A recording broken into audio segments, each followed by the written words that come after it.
But having a zoo here, there's a lot of challenges, right? So what would you say is the biggest challenge of having this business in Branson? I don't really know an answer to that. There's, Really? The city, all the governing bodies have been very welcome. I mean, they really have. We just moved here for this a few years ago, and they've been very welcoming. Well, I mean, more like what kind of work that it takes. I mean, work. do you find? Yeah, of course, it's your entire life. This is being a small park, and Branson's kind of in the spotlight. Being a smaller park, at our other park in 120 acres, it's a lot bigger. There's actually way more work at this park, cleaning wise, as in like people leave trash everywhere. The other one, it's a drive-through. So you just drive through, the trash stays in their car and stuff like that. So there's a lot of cleaning. I mean, of course, we always clean the enclosures for the animals. But outside the enclosures, the human areas, there's a lot of work to do there. Maintenance-wise. Constant maintenance.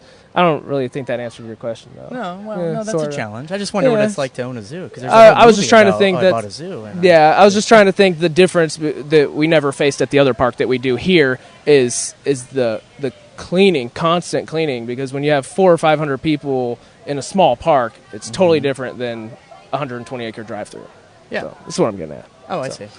So, but you have a lot of employees here, right? I see people running around. There's somebody doing bottle feeding or something over there a minute ago. Yeah, there's always something going on. So instead of just a regular zoo where you just walk through and that's it, and you just look at the animals, there's constantly something going on so you can interact with the animals. Yeah. And we've become world famous for it, actually. I mean, there's people from Europe that have already heard about us. Really? On Facebook, yeah. Oh. Social media is amazing.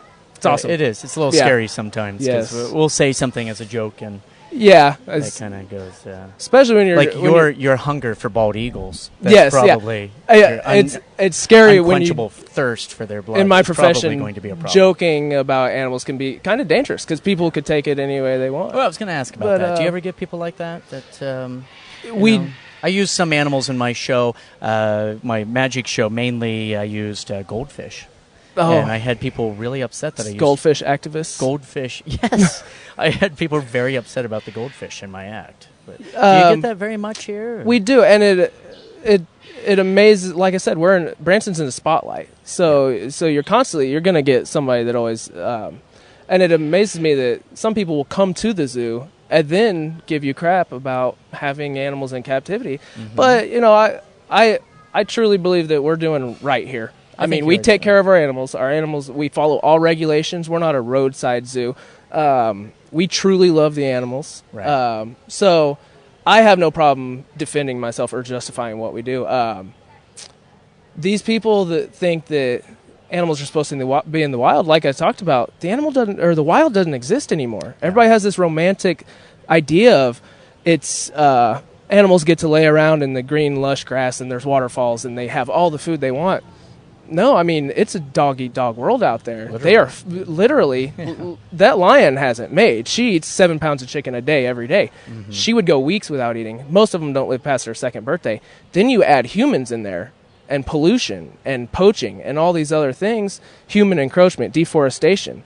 And so the problem with the activists is I think they're just a little bit uneducated. If they would take misinformed, there you go, not uneducated, misinformed. If they would do a little bit of research, they would understand that zoos are important. Yeah, well, a proper run zoo is very important. Well, here's the confusion that I think some people have is there's a big difference between a zoo and an amusement park.